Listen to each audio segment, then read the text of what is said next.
ahora vamos a hablar de cuál es la situación actual. Esto es más sobre ciencia. Soy médico y científico y creo que la mejor manera de conseguir mejores resultados para los pacientes y sus familias es a través de la investigación.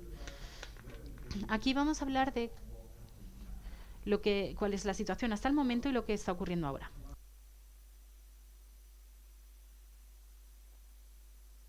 Vamos a hablar ahora de los daños colaterales. Y también voy a decir que el TOC, en mi opinión, es una enfermedad innecesaria, es un escándalo, no debería existir del modo en el que existe ahora mismo. Y voy a hablar de cómo podemos conseguir superarla. Es algo complejo, pero quiero hablar de ello. También quiero hablar de la terapia conductual, que es como la democracia. Voy a hablar de la importancia de la investigación psicológica. Y bueno, voy a dar también algunas advertencias y algunos avisos con respecto a eso. Y también voy a hablar del pesimismo clínico y lo llamaré cuentos de lo inesperado, esa parte. Bien. Este es el resultado de dos estudios con pacientes adultos con TOC. Aquí tenemos la edad en la que tuvieron la primera experiencia al inicio de la enfermedad. Aquí, como vemos de media, vemos que los primeros síntomas de obsesión aparecen en torno a los 14 años.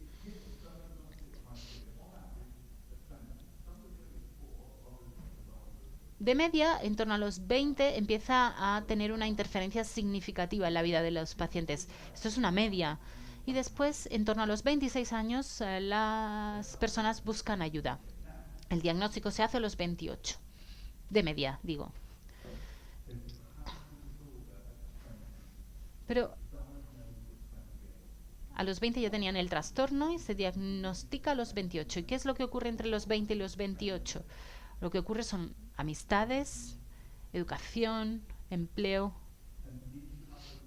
Y si una persona tiene TOC, todas esas cosas no ocurren. Así que cuando veo a personas con 48 años y llevan 25 años con TOC, sus vidas están dañadas.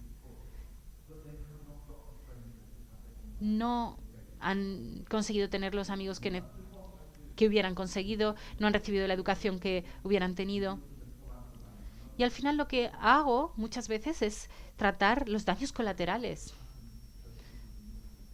Lo que ha ocurrido porque esas personas simplemente no estaban en esa parte de su vida, en ese momento de su vida, en ese periodo. Por eso deberíamos identificar, diagnosticar a los pacientes a los 20, no a los 25, ni a los 28, ni a los 45. A los 45 pueden superar el TOC, pero hay tantísimos otros daños que se han producido que la terapia no puede hacer realmente mucho al respecto. A los 45 deciden que ya no van a tener hijos por la enfermedad, pero ya es demasiado tarde. Estamos hablando de muchos daños colaterales y es lo que hay que evitar y es algo con lo que tenemos que evitar, que esto no debería suceder. Bien, muy brevemente, la prevención. Esto es hacia donde deberíamos dirigirnos en el futuro. Tenemos la situación antes de que las personas desarrollen TOC o cualquier otro problema. Hay un periodo en el que tienen vulnerabilidad o síntomas subclínicos y el momento en el que se desarrolla el trastorno lo vamos a denominar transición, el momento de la transición. Y a partir de ese momento las personas hacen una autoidentificación y un diagnóstico. Pero estamos hablando de un trastorno aún no tratado. Durante unos 10 años estamos hablando.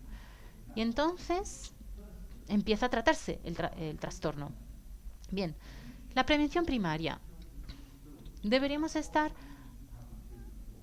hablando de estas cosas en los medios de comunicación, en los colegios. Los pensamientos intrusivos e invasivos, tenemos que hablar de ellos para que se conozca más, para que la gente comprenda el significado de estos impulsos, estas imágenes y estos pensamientos invasivos. Esa es la prevención primaria. La secundaria es el momento en el que aparecen los síntomas subclínicos. Es antes de que se produzcan los daños. Es una intervención temprana, algo fundamental que no se hace.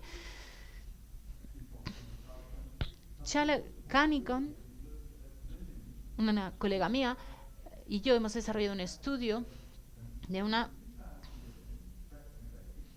estudiando a mujeres embarazadas y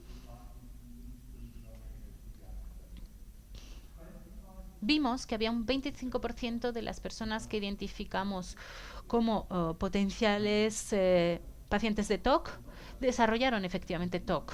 Eso es terrible por un lado, es impresionante, pero también significa que lo podemos identificar antes de que ocurra y podemos intervenir para prevenirlo. Y también tenemos que hacer prevención terciaria, es decir, asegurarnos de que una vez diagnosticado el paciente no va a peor, para evitar que las personas tengan daños en su vida y pierdan la vida finalmente. Bien, en cuanto a la investigación, existen 3 tipos de investigación que estamos haciendo. Estamos realizando investigación de desarrollo para comprender lo que ocurre en el TOC. Y si comprendemos lo que ocurre en el TOC, eso nos da nuevos enfoques a cómo tratarlo, sobre cómo tratarlo. Después hacemos una investigación sobre el tratamiento en sí.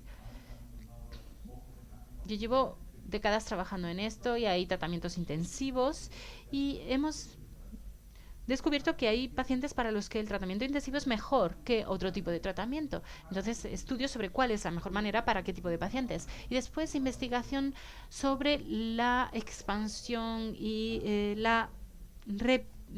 llevar una experiencia positiva, unas prácticas buenas a otros lugares. Lo que se hace aquí, llevarlo a otro lugar. En este sentido, el Reino Unido tiene muy buenos resultados. Estamos tratando 1,2 millones de personas con un plan fantástico. No puedo explicarlo ahora en detalle, pero sí que es algo maravilloso y también trabajamos en distintas áreas. Bien, la democracia. Winston Churchill dijo que la democracia es la peor forma de gobierno, aparte de todas las demás otras formas de gobierno que hemos probado. Y bueno, pues hay mucha gente que critica la terapia cognitivo-conductual, hay muchas críticas al respecto, pero creo que podríamos decirles a estos críticos que sí, que la terapia cognitivo-conductual es la peor forma de terapia de terapia psicológica, aparte de todas las demás que hemos probado.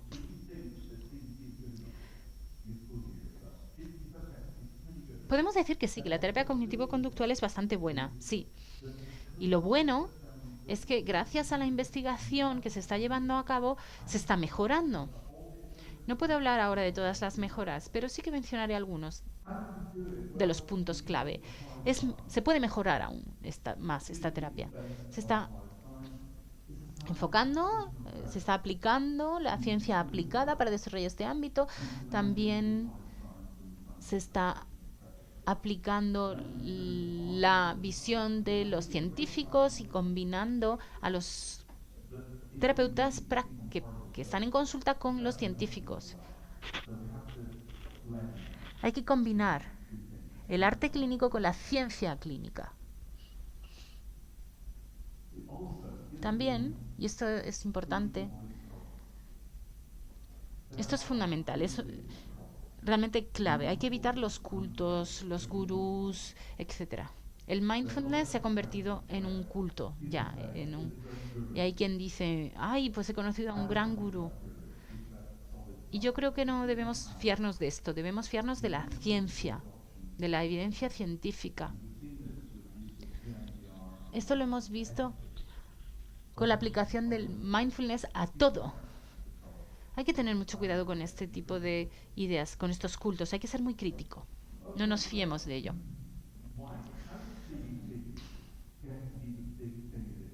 ¿Cómo se ha convertido la terapia cognitivo-conductual en lo que es en la actualidad?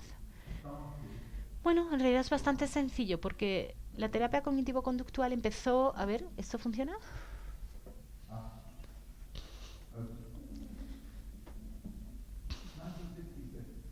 1966. El TOC se consideraba entonces como una enfermedad intratable. Nadie podía ayudar a los pacientes con TOC. Era imposible.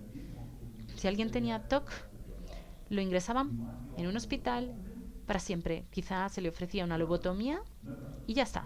Ni medicación, ni terapia, nada. Pero en ese año ocurrieron dos cosas. Un eh, psiquiatra español encontró una medicación y Meyer encontró una terapia. Y así se podía empezar a diseñar experimentos de casos específicos, identificar los fallos del tratamiento. Se llegó a una serie consecutiva de casos específicos y se empezó también con los ensayos clínicos randomizados. Y se descubrió que los tratamientos funcionaban en esos ensayos trabajando con un grupo pequeño de pacientes. Era importante también identificar los elementos más importantes de esos tratamientos y después generalizarlo, expandirlo a grupos más amplios y después se pudo analizar cómo llevar a cabo estas terapias y estos tratamientos en otros contextos, no solo de ensayos clínicos. Se empezó a generalizar a contextos clínicos normales y a la población relacionada y se empezó a predecir el éxito y a identificar los fracasos.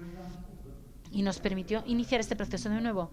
Por ejemplo, el área en el que ha habido más avance en los últimos 5 años ha sido en el ámbito de la contaminación mental. Es decir, que las personas no se contaminan con lo que tocan, sino que se sienten contaminadas por cosas que les ocurren.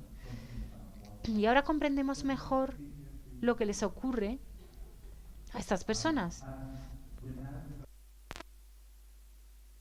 Y ahora se están desarrollando tratamiento específico para este tipo de pacientes, porque hemos identificado las ocasiones en las que fracasaba, en las que fallaba la terapia cognitivo-conductual habitual. Y ya tenemos para este otro tipo de pacientes una terapia concreta. Bien.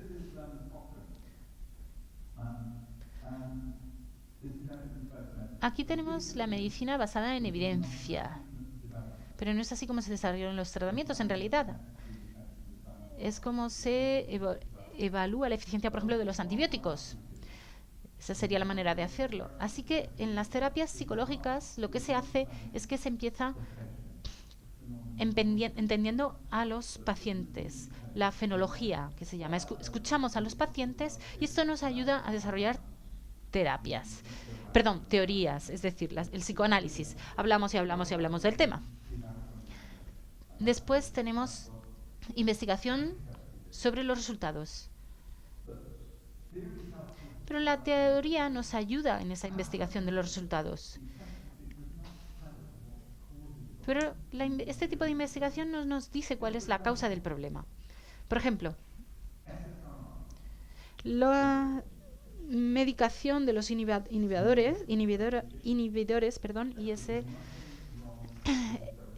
ISRS, bueno, pues hemos visto que en realidad no hay problema en la recaptación de la serotonina en los pacientes. Esto no tiene nada que ver con la causa. Pero ¿cómo desarrollamos la terapia? Con estudios experimentales y comprendiendo mejor lo que les pasa a las personas con TOC y cómo funciona el tratamiento con ellas. Y después lo que tenemos que hacer, y bueno, no voy a entrar en detalles, pero lo que hacemos es trabajar con las elecciones, las decisiones que toman los pacientes en base a la evidencia. Y esto nos lleva también a más investigación y a las guías clínicas. Bien, esto ya lo he explicado antes, no lo voy a repetir. ¿Podemos pasar a la siguiente? Y esta también vamos a saltarla, ya lo he explicado.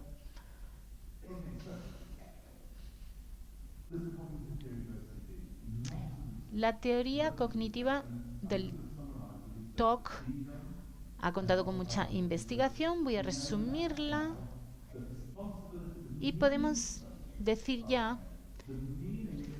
que el significado que las personas asignan a los pensamientos invasivos en cuanto a la responsabilidad es clave en el TOC. Las personas con TOC son inusualmente sensibles a las cosas que pueden ocurrir porque ellos no hacen algo, por las omisiones. También sabemos que no hay nada mal, no hay nada que no funcione en el cerebro de las personas con TOC. No hay tampoco déficit cognitivo. No hay prueba ninguna de esto. Es sorprendente, pero es así. No hay déficit cognitivo. Ahora sabemos también que la búsqueda de ese consuelo, de esa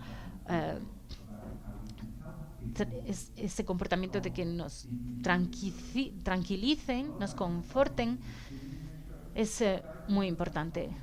Los terapeutas a veces les dicen a los familiares que no consuelen a los pacientes, pero no hay que hacerlo. Lo que hay que conseguir es que los pacientes dejen de buscar ese consuelo, esa confortación. En la terapia les el paciente a veces en terapia va a venir diciendo, ¿piensa que mis manos están sucias o no? Que es ese consuelo, esa confirmación. Y a veces pueden hacer algo así como decir, mamá, tengo mucho miedo, ¿me puedes abrazar?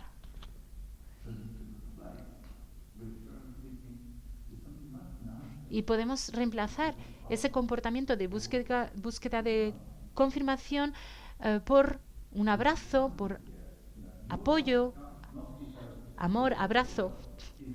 Los familiares lo que tienen que hacer no es dar terapia a los pacientes, es darles amor.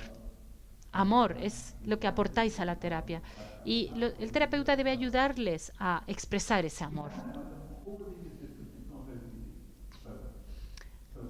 Ahora sabemos que hay otros tipos de terapias y otro tipo de comportamientos que se diferencian del TOC y también hemos identificado la importancia de evitar terapeutas pesimistas. Eso es fundamental y la investigación lo ha demostrado. Si el terapeuta no cree que su paciente vaya a mejorar, no va a mejorar.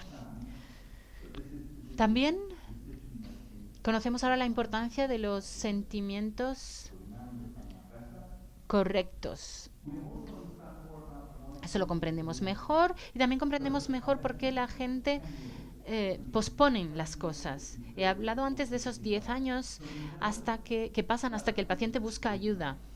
Y esto está relacionado con con la estigmatización, con la vergüenza, con ese miedo a que si vamos a ver a un terapeuta, la gente nos va a criticar, no vamos a conseguir un empleo, etcétera. Y también hemos descubierto que si le decimos a los pacientes que si van a terapia van a tener una vida mejor, esto no funciona, sino que lo que funciona son los elementos con una perspectiva negativa, es decir, que tenemos que las razones que van a llevar a las personas a la terapia son las cosas negativas. Las personas van a terapia cuando se sobrecargan, cuando ven que puede pasar algo malo y esto es lo que los lleva a la terapia, los empuja a la terapia a pensar que estar a punto de divorciarse, tener problemas en su vida, etcétera. Y esto es un problema de los terapeutas. Tenemos que cambiar ese mecanismo para atraer a los pacientes antes de llegar a eso. También parte de ese posponer la búsqueda de ayuda está relacionada con las etiquetas que se ponen a los pacientes y la estigmatización. La contaminación mental también es un elemento importante que conocemos ahora y que está relacionada con traumas especialmente relacionados con la traición. Que se sienten, son personas que se sienten sucias por dentro porque las han tratado mal. Y es algo que ya entendemos y estamos empezando a tratar. Y bueno, ya he hablado también de esa búsqueda de confirmación de sus eh, obsesiones. Bien, me quedan 3 minutos para terminar.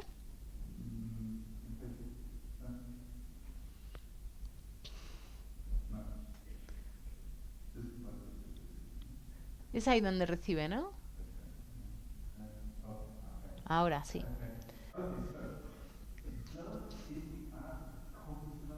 Si añadimos un elemento cognitivo, aquí tenemos un ensayo, cifras, y podemos decir que en este ensayo clínico había 50 personas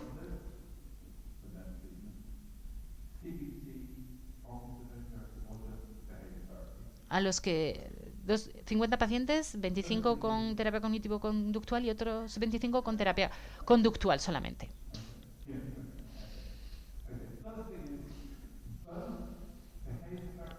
En ambos casos, ambas terapias funcionan, son mejores que no recibir tratamiento. Esta fue la primera conclusión. No sé si la pila del mando no funciona o qué. ¿Puedes pasar? ¿Otra vez?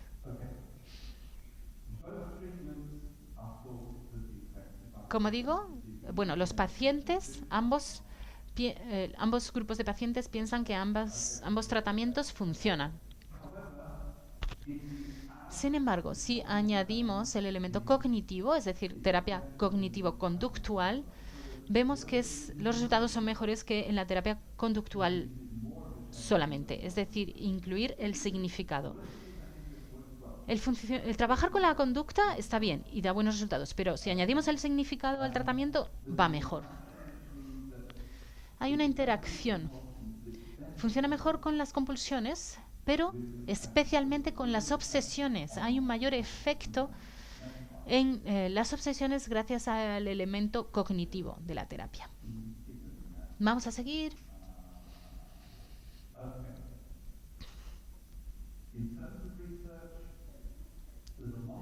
En la investigación ahora hay mucho interés en las aplicaciones para terapia cognitivo-conductual, programas, etcétera. Una app, un programa informático. Bueno, eso lo pueden montar 2 personas, un perro en un garaje, no sé. Y la app nos la pueden vender por 90 céntimos o 99 céntimos en iTunes. No funciona, pero nos lo venden por 99 céntimos y consiguen que 2000 y pico personas la compren, aunque no funcione, y ganan 2000 euros.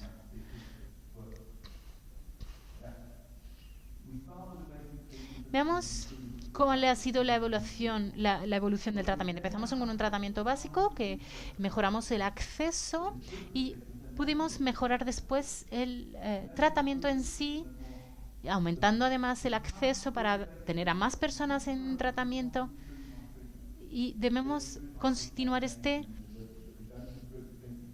proceso. Los programas informáticos, las aplicaciones no van a ir mejorando, no lo hacen. Así que no utilicéis aplicaciones inútiles, tened cuidado y no perdáis ese elemento clave de la terapia cognitivo-conductual, que es esa constante evolución, esa constante mejora, gracias a la práctica. Y ahora me gustaría terminar refiriéndome a un estudio que hicimos con niños. Y la pregunta que nos planteamos fue, ¿podemos encontrar maneras de conseguir los mejores resultados con los utilizando los menos recursos posibles. Bueno, yo cuando trabajo con niños o adultos, o ellos trabajan conmigo, o trabajamos juntos, a veces conseguimos explicar y descubrir cómo funciona el TOC, la ansiedad, etcétera. Y bueno, pues se podría explicar gran parte de esto en un folleto. Así que lo que hicimos fue comparamos dos tipos de terapia cognitivo-conductual. Tuvimos unas 12 sesiones en uno de los grupos con los niños menores de 17. Tuvimos, como digo, 12 sesiones con una buena terapia cognitivo-conductual. Y en el otro grupo tuvimos 5 sesiones. Hicimos una sesión con un folleto, después una nueva sesión en la que explicamos el contenido del folleto y dimos otro folleto, etcétera, combinando la terapia cognitivo-conductual con autoayuda. Utilizamos al mismo terapeuta una implicación de las familias muy flexible en 2 centros, etcétera. Este es el diagrama, vemos que tuvo muy pocos abandonos del programa. Y aquí tenemos los resultados de comparación en la terapia cognitivo-conductual completa. Tuvimos menos abandonos que en la que se hacía con folletos. Y bueno, aquí tenemos la parte interesante. No hicimos un seguimiento durante mucho tiempo porque no había suficiente dinero, pero sí que descubrimos que la terapia conductual abreviada tuvo prácticamente los mismos resultados, aunque inicialmente peores, que la terapia conductual completa.